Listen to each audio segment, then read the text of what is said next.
Jemi rikthyer në studio në transmetim të drejt për të realizuar një bisedë nëpërmjet Skype-it me autorin e Corona & Co. Është një vepër e cila vjen pikërisht në kohën e duhur, edhe pse kemi mbi 2 vite që jetojmë dhe kalojmë një periudhë të vështirë për shkak të pandemisë COVID-19, e cila pa diskutim ka reflektuar pasojat e saj në të gjitha fushat e jetës. Dhe pavarësisht se në botime të ndryshme, sigurisht më në miniaturë apo në dalje të ndryshme televizive, ne kemi arritur të krijojmë një reflektim të përgjithshëm, por të copozuar të kësaj pandemie. Dhe për herë të parë, në një vëllim goxha të madh në fakt, vjen i botuar ky libër. Do doja ta thoja që në fillim, sepse është pikë e rëndësishme për publikun shqiptar që po na ndjek në këto momente, se versionin elektronik të librit mund ta lexoni falas në internet, dhe kjo është një mundësi shumë e mirë në fakt që zoti Skënder Sherifi na e sjell edhe për publikun shqiptar, dhe dua t'ju përshëndes duke ju falendëruar që jeni me ne në këtë lidhje Skype sot. Mirëdita, Anila, përshëndetje dhe teleshikuesve tuaj të Newsit 24. Faleminderit për kohën tuaj dhe për këtë botim që kam përshtypjen në këto përmasa është i vetmi. Po, besoj është botim pak special, sepse zakonisht e kam konstatuar që këta njerëzit e botës të quajtur intelektuale, letrare, artistike, nuk kanë reaguar shumë në lidhje me koronavirusin. Kanë botu libra, studime, mjekë, virologë, epidemiologë, këta, po këto janë vepra specializume, për një publik specializuar, i cili e kupton mjekësinë e shkencën. Kurse na mungonte në hapësirën publike, na mungonte një pikpamje e një intelektuali, e një filozofi, e një artisti, një sociologi, mike të pandemi, sepse kjo pandemi shkakton shumë pyetje edhe shumë problematika, Anila, të cilat donë kohë fakt me i shpjegue, po une jo mull 1 vjet për të shkruar këtë libër, 600 faqe, në kom këtu me veti. Është goxha voluminoz. Po, libër voluminoz e këtu, 600 faqe libër, i trajton 30, më shumë 40 tema, minimum 40 tema i trajton libri, problematikat saktu që lidhen direkt a indirekt me pandemi. Gjitha aspektet, është një radiografi komplete e botës aktuale, aspektin politik, social, ekonomik, financiar, kulturor, etik, ekologjik, studentor, do më thonë, i kom trajtu të gjitha fushat, në lidhen direkt a indirekt me këtë problematik të pandemisë, me të cilën po luftojmë unë këtu në Bruxelles, në Paris, jo në Tiranë, tash 2 vite.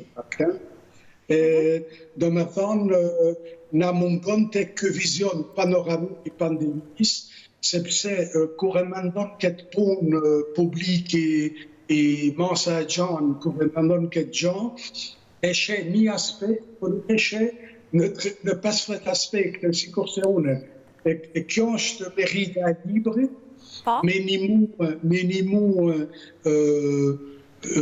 minimu e qytetarin shqiptar, qytetarin francofon belgë, minimu për të pas një ide më të saktë në pandemin, me filozofu e qysh duhet, me kuptu se që do me thonë kjo pandemi në aspektin shkencor, mjekësor, epidemiologjik, politik, social, ekonomik, cilat janë pasojat e saj, qysh kanë reaguar shtetet e prandimit, cilat kanë marrë, a kanë qenë masa të drejta për qytetarët apo të pa drejta, a janë pajtu e qytetarët në këto masa qeveritare, a kanë reaguar në protesta kundra masave, kundra vaksinave, kundra këtije, kundra atije, me teoritë komplotit, teoritë këtije të ati. Dhe me thonë, tona këto i kjenë libër, Anita. E kuptoj. Tha që për të realizuar këtë libër, minimalisht i është dashur rreth 1 vit, që do të thotë ka qenë vetëm 1 vit pas shpërthimit të pandemisë. A i është dashur të ndryshoni të dhënë her pas here, duke qenë se ne vazhdojmë të jetojmë në një periudhë pandemie? Po, do me thonë, pandemia filloi në Kinë në nëndor 2019, në Europë u prandu si pandemi edhe u adoptu gati me thënë si pandemi me 4 muaj vones nga Kina, na reaguam në mars 2020. Reagimi ishte lockdowni i parë, ajo mbyllja e parë në Europë, një muaj mbyllje, me një orë leje me dalë jashtë, me blu ushqime, muaj hoz pak, me një leje qarkullimi. Masadhej mbyllja e dytë, lockdowni i dytë në maj 2020, e kështu vjoj me ora policore, me kufizime, me masa treja. Po, une ula gjatë atyne mbylljeve reagova, e thash veti, po një shtet evropian, demokratik, ku jemi me 200 vite demokrasi këtu në prandim.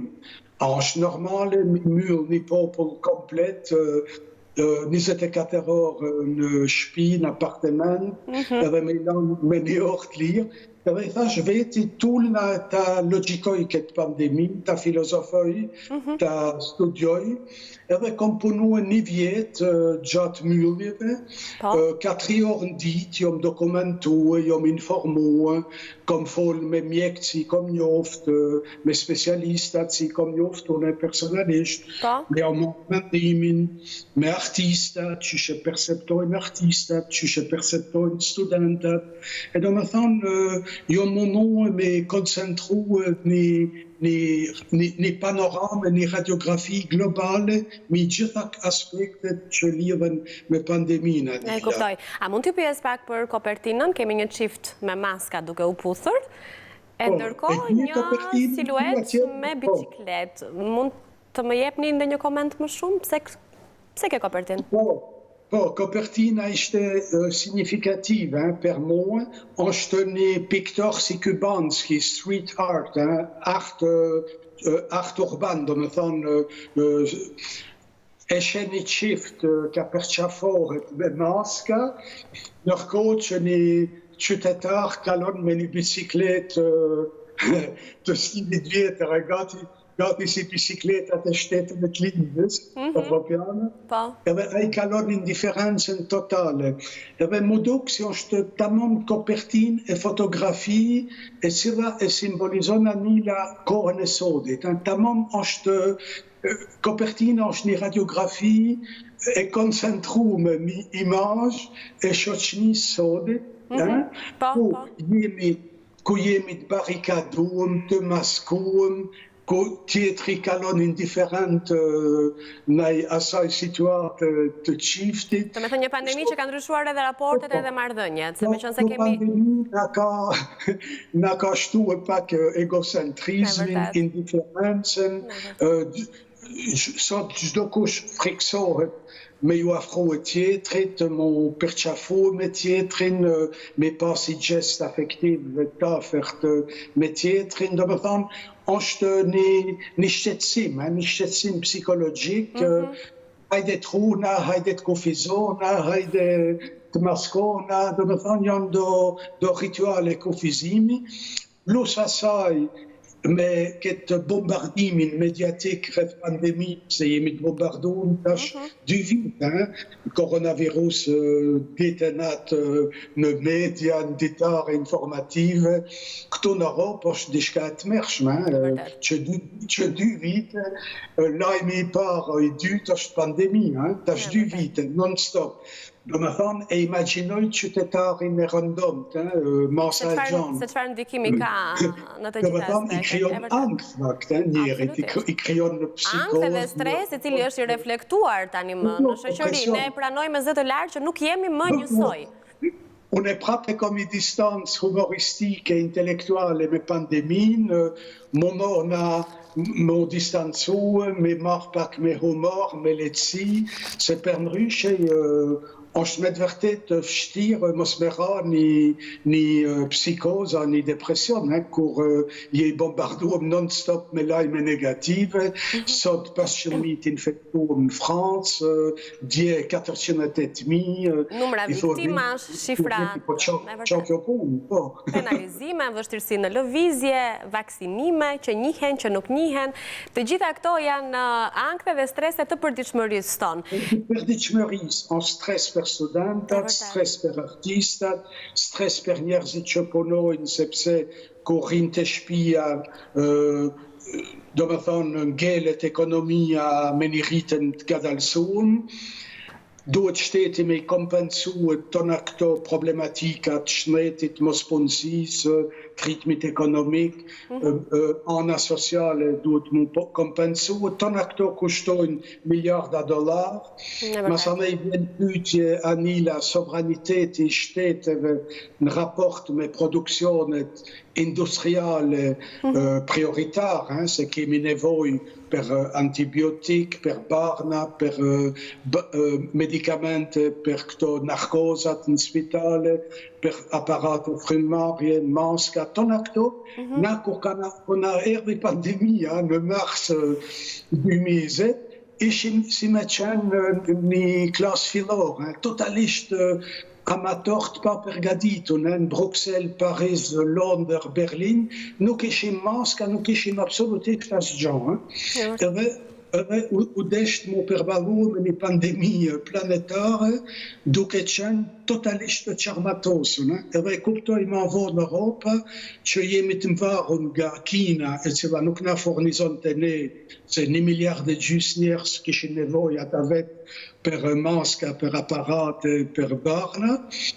Sot Europa ka filluar me rilokalizu tona këto probleme në Europë, do me thonë, e ka shumë problematika kështu, do me thonë, sot jemi të mvarur nga mikroprocesor të makinave, veturat, të kompjuterave, sepse provohen në Taiwan e në Azi, do me thonë, jemi të varur nga gazi rus, gazi algerian e norvegjez, e do me thonë, varën nga shumë problematika. Do me thonë, kjo pandemi na bani me i rikujtu këto probleme, roli i shtetit, me qenë se privati e kishte marrë iniciativa private fuqin në gjitha aspektet, çdo gjë ishte privatizuar, çdo gjë funksionon të me logjikën e tregut, në kapitalizmin e çfrenuar globalist,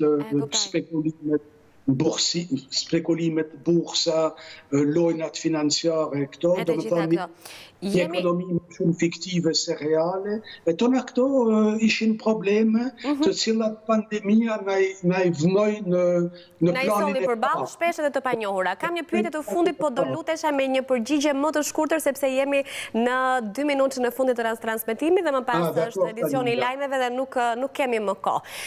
E përmenda pak në fillim, po mendoj se është me interes për ta thënë edhe ju gjithashtu, për lexuesin shqiptar, ky botim do të vi në versionin e tij elektronik dhe mbi të gjitha do të jetë falas. Pra, do të ketë mundësi dhe akses kushdo që ka nevojë të marrë këtë informacion të përmbledhur, ta ketë në duar, por virtualisht, apo jo? Absolutisht, Anila, kom porosit një miktimin Tiranë të ma bajnë një version elektronik special të këti libri për internet, son 600 faqe, edhe atë version elektronik i kom porosit gjithë miqtë e mi në Tiranë që të vendosin këtë version elektronik special për gjithë shqiptar që dëshirojnë me lezu e veprën në gjuhën frangë, e kanë komplet nga kopertina deri në fund, po duhet me vendosë në site, platforma, portale, të shpërndahet sa më shumë që të Facebook e tjera, e do me thonë tjetë libri një akses lirë, për çdo shqiptar, është dhurata ime për këtë vitri 2022, kurse shpresa tjetër është që ta myllim këtë dosje të pandemisë të variantit Omikron në këtë pronëverë, me kismet, nëse nuk na vjen një variant i ri, më i rrezikshëm e më agresiv. Unë ju falenderoj vërtet shumë. E mbyllim me kaq. Uroj shumë që ta mbyllim me kaq. Uroj gjithashtu t'ju kem në studio herën tjetër dhe të flasim më gjerësisht për këtë botim, por edhe për të tjera tema kurioze që me siguri ndahen shumë këndshme. Ju falenderoj që ishit pjesë e formatit tonë sot. Shumë Anila, ju uroj çdo të mirë, ju edhe teleshikuesve tuaj. Faleminderit shumë. Faleminderit. Mirupafshim bashkë. Ndahemi nga ky transmetimi drejt për drejt, do të takohemi nesër në orën 15:30. Vazhdoni të qëndroni me News 24.